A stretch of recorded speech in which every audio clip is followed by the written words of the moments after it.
Good morning. Thank you for joining us here at the UN office at Geneva for this press briefing today, the 10th of May. We have another very important and dense press briefing for you. We have briefers from OCHA, from UNICEF, and from the World Health Organization who are going to speak to the situation in Gaza.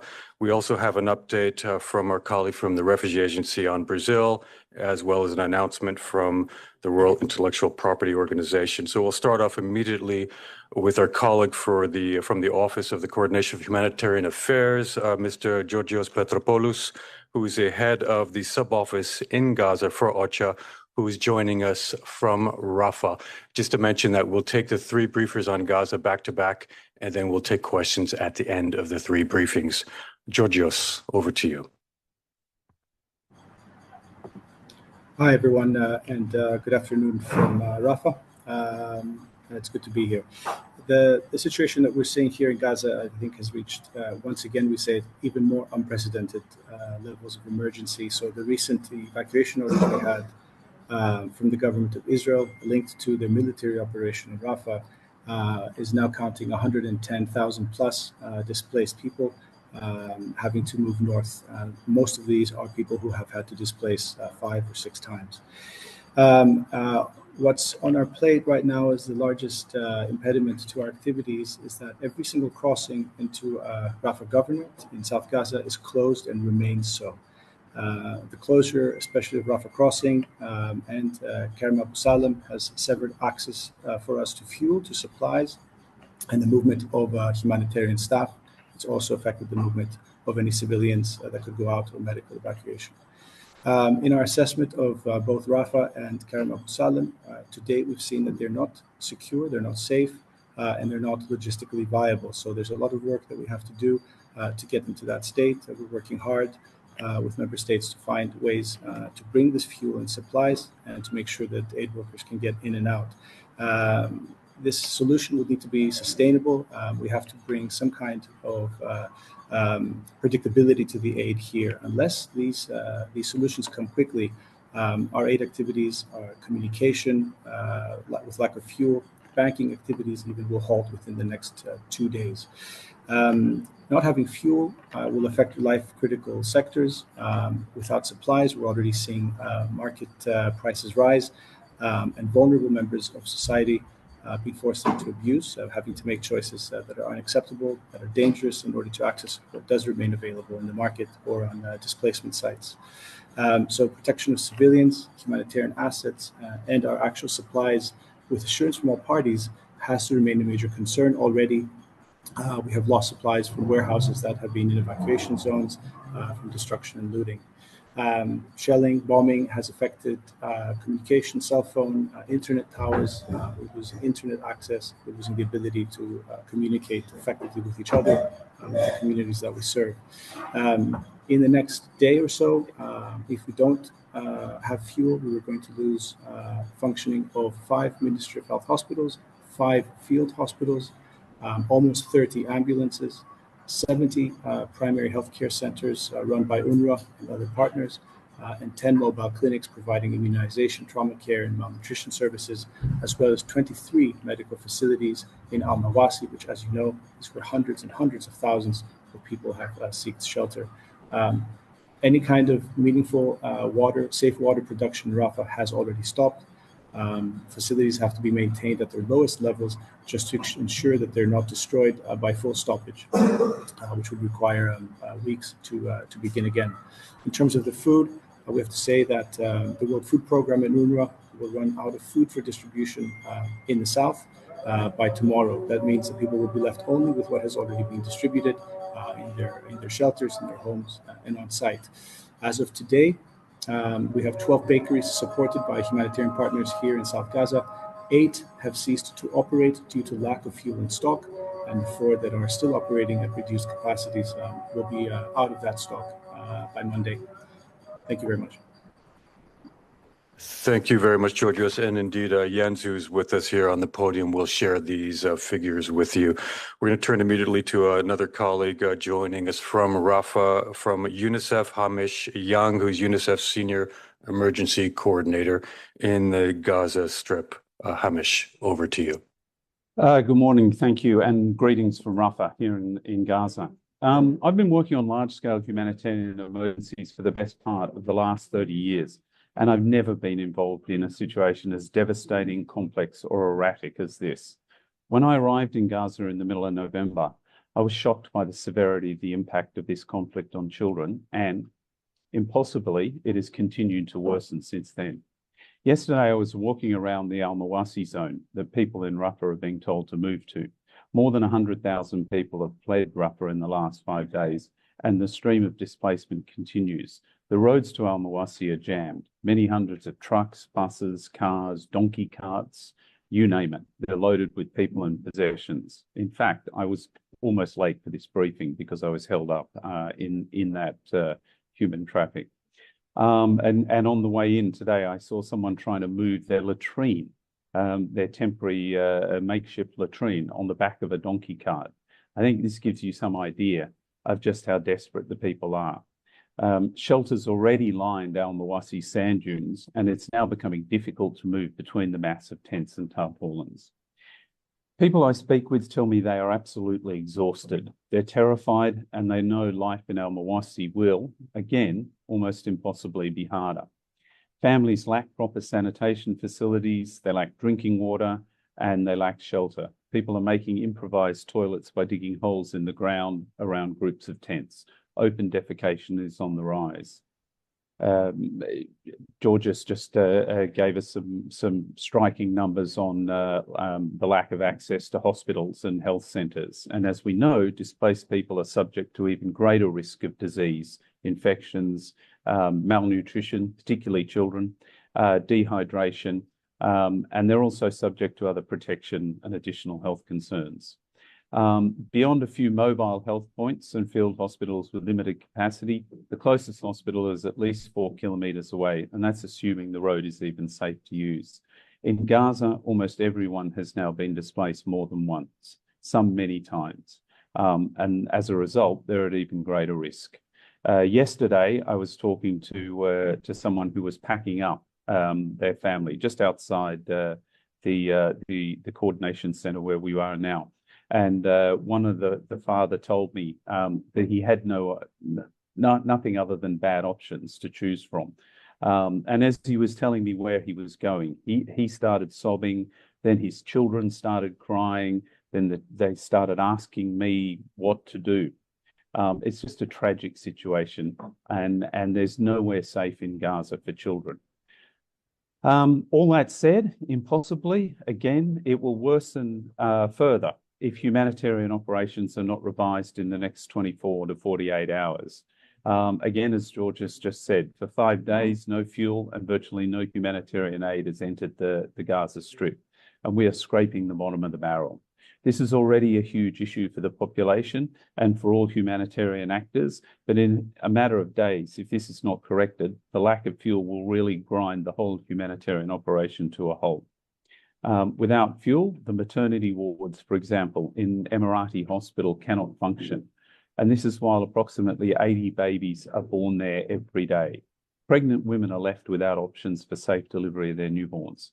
As we've seen in other parts of Gaza over the last 7 months, when hospitals ran out of fuel, life-saving equipment such as ventilators and incubators stopped working.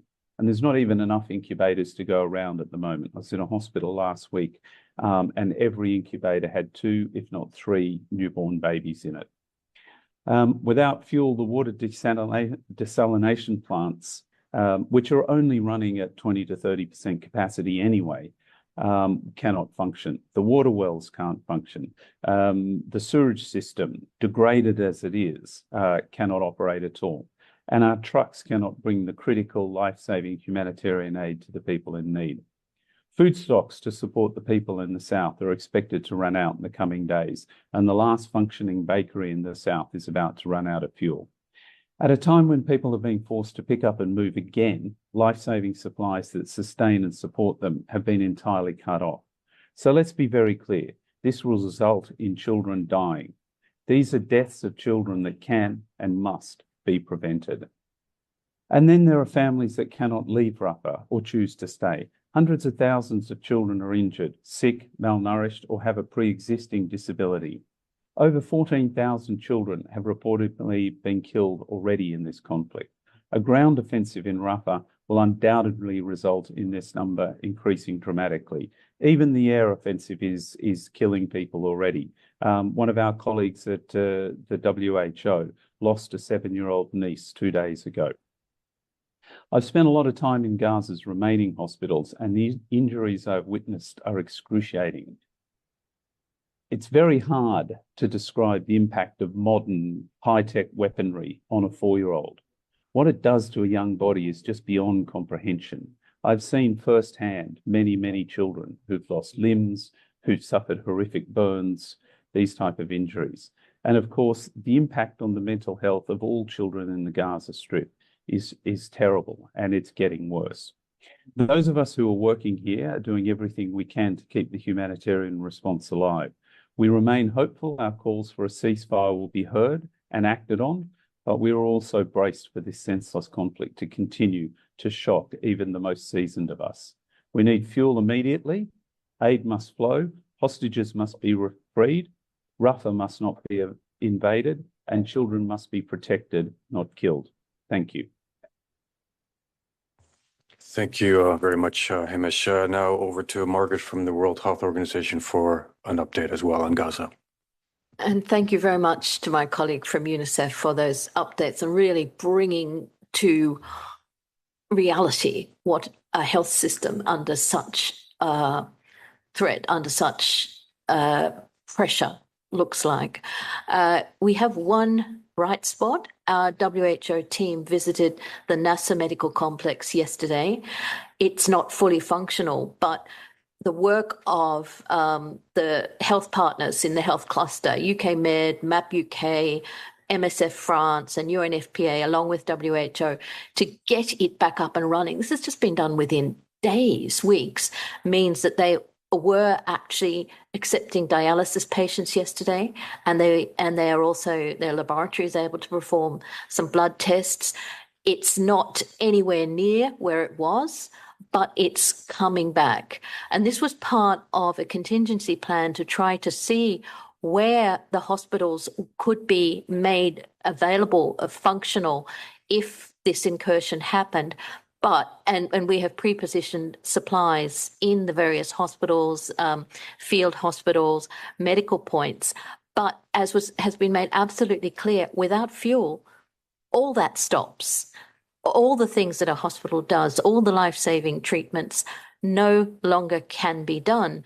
Even if you've got somebody back from the brink, you've operated on them, you've put them on a ventilator stops, they no longer breathe. So without fuel, no matter what everybody's done, the whole system collapses. We have distributed fuel to Nasser Medical Complex and to other hospitals. WHO are now the distributor of fuel to all hospitals. We've also had to suspend our missions to the north currently to conserve fuel, to try to ensure that we can provide as much fuel as possible to the hospitals in the south to keep them going. And as I said, I think that's it. Also, a team of logisticians were working to repair the sewage system in Nasser Medical Center, and that is something that needs to be done throughout the Strip.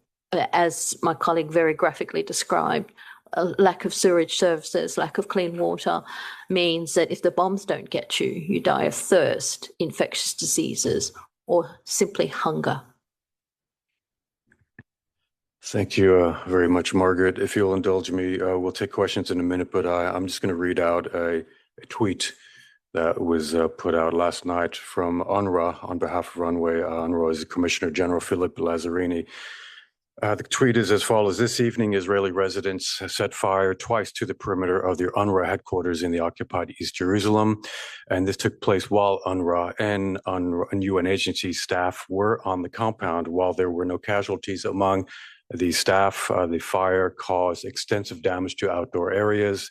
The UNRWA headquarters has on its grounds a petrol and diesel station for the agency's fleet of cars. Now, the director of UNRWA, with the help of other staff, had put out the fire themselves as it took the Israeli fire extinguishers and police a while before they turned up.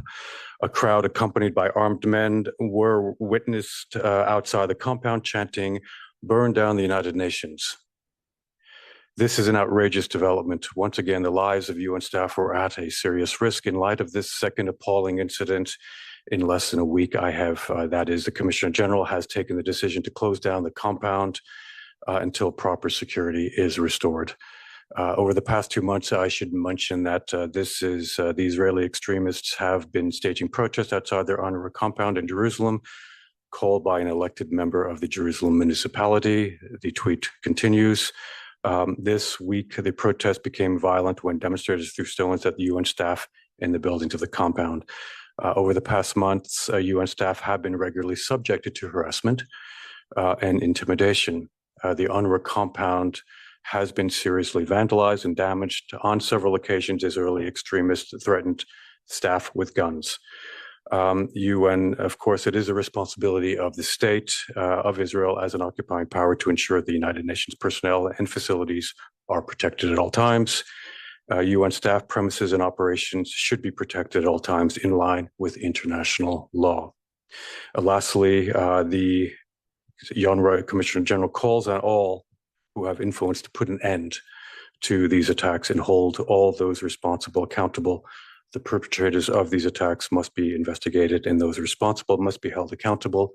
Anything less will set a dangerous standard. And of course, that's the end of the tweet. Of course, this illustrates that our colleagues, of course, in Gaza are at a risk. We've lost many humanitarian colleagues. We lost nearly 190 of our UNRWA staff, as we've reported here. It's not just in Gaza where we are under attack.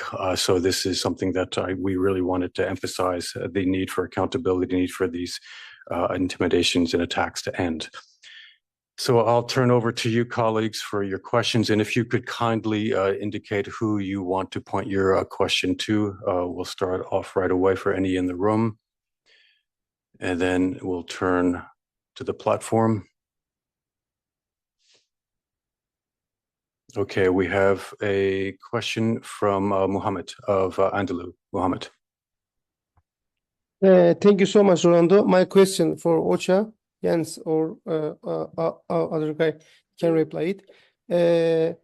After the Israeli attack, almost 110,000 people fled Rafah for safety, as you well know.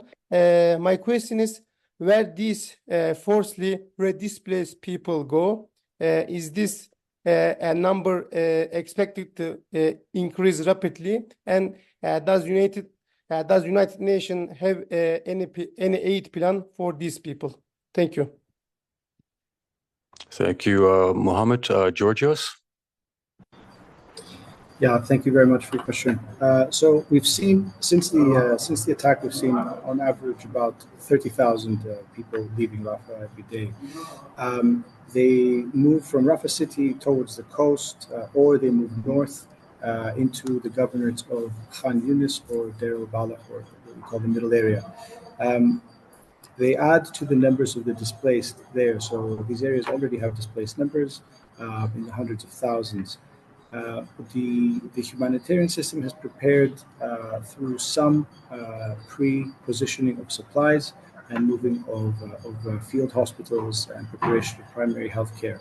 The problem is that at present, and when this new operation started here in the south, we simply have no tents, we have no blankets, no bedding, none of the items that you would expect the population on the move to be able to get from a humanitarian system. As I've already explained, also with the lack of incoming supplies, what we will need for an increasing number of displaced, the displacing number is not stopping, and as fighting moves into more urban areas of Rafah, we do expect it to increase daily. So that means that we don't have supplies for the newly displaced, and we will be running out, as we said, not just for them, but for those that we were already trying to help. It's going to be a very critical time as we welcome people into new displacement sites with nothing in our hands. Thanks. Thank you, Georgios. Okay, we'll take a question out from Gunilla Van Hal of Svenska Dagbladet. Gunilla. Yes, hi. Thanks for taking my question. I have several questions. I'm trying to understand, does this mean there's no way at all now to get humanitarian aid into Rafah? There were reports about Israel opening up one crossing the other day, so I just want to understand if it's completely isolated. And then I wanted to know, what about patients in the hospitals? Are there any chances they can be evacuated? How many are waiting to be evacuated? There were also reports about, with the heat now increasing, there are diseases, there is a lot of problems with sanitation. What kind of health issues, diseases are you having? And Margaret, you mentioned too that people were lack of food and lack of thirst, people could die from that. Do you have any reports so far of people who actually have died from lack of food or lack of water? Thank you so much. Sorry for many questions. No, thank you, Gunnar. These are important questions. Maybe Georgios, we'll start with you and then go to Margaret after. Sure, thank you.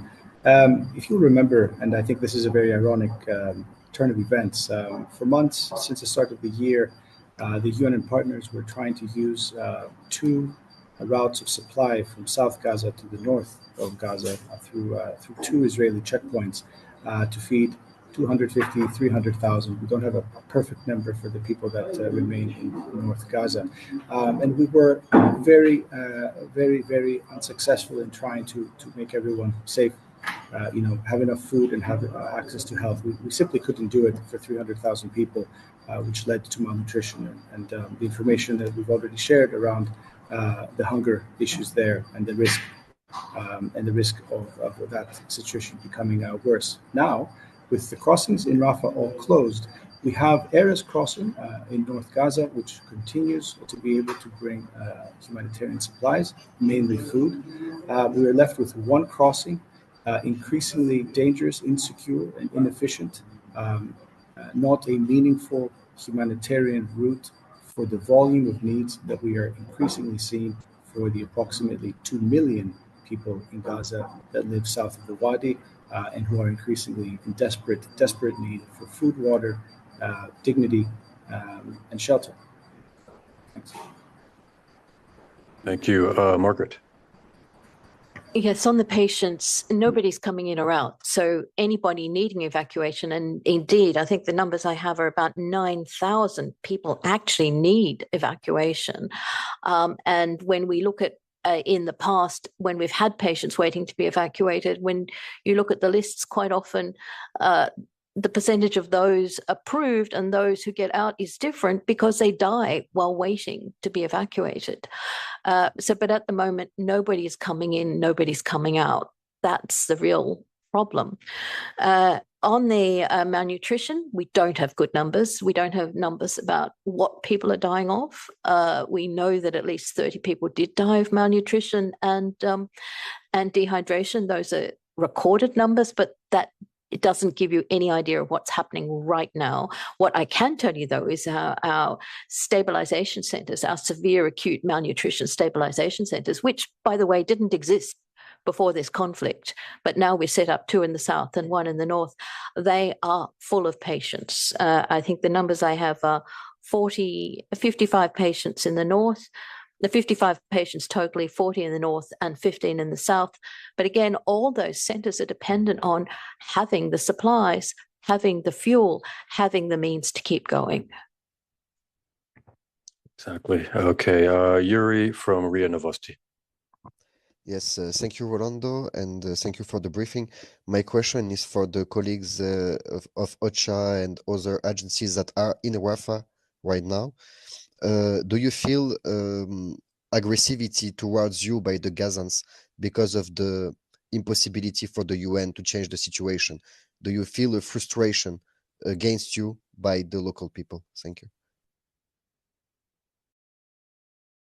Yeah, we'll maybe start with you, Georgios, and Hamish, feel free to chime in as well. Georgios. Yeah, thank you. I've been doing this a long time, and I've never been in a place where I felt so safe among the population. People still smile at you. I think it means a lot to them in the situation that they found themselves in months ago, the increasingly dire circumstances now so pronounced with the closing of Rafah. fully to the world that aid workers, that humanitarian staff remain here with them. We have to be very clear that we're their neighbors. We live next to them. We share the same water. We talk on the same cell phone towers, and we are subject to the same shelling from air, land, and sea. So I think I don't feel that. What I think is very specifically an issue is what we're seeing in the street, which is increasing violence between them for reduced space that they believe is safe, and for reduced commodities, wood with which to build their rudimentary shelters, food, fuel, and other supplies, children's shoes, clothing, hygiene products, and sundry household items that they simply don't exist, and some of them are even being withheld by merchants speculating on price increase. So it's not some kind of risk of violence or some kind of changing mood against people that are here and trying to help and showing solidarity, but it is a society in a very, very slow breakdown. Thanks, Georgios. Hamish? Not much really to add to what Georgios said, just to reiterate that we feel, all of us feel very personally, very comfortable here. I'm quite happy to walk out. I leave my car parked some distance away, quite happy to walk through the crowds. People are friendly, welcoming. When I was stuck in the traffic earlier today, people were helping clear donkey carts out of the way, that type of thing. No, the situation remains very welcoming, very warm and welcoming towards us. Thanks. Thank you both. Okay, we'll take a question now from Nick Cumbers of the New York Times. Nick? Yeah, thank you for taking the question. This is for Georgios or anybody else who wishes to contribute. We understood that Israel took control of Rafah crossing. So I wondered if you could just give us an update. I mean, is there a large military presence, tanks, armored vehicles, or whatever, actually at Rafah that will be obstructing any aid coming through? You've also talked about continuing bombing. I mean, how intense is that still at the moment? We heard that it was there had been some attacks on Western Rafah, but are these the areas that you're seeing routinely targeted? And what is the proximity of bombing to Al-Mawasi, which is supposed to be a safe zone? And one final question, what are the conversations going on with COGAT at this point about restoring the entry of humanitarian assistance? What are you being told can come or when it might happen? Thank you. Thanks, Nick. Maybe Georgios.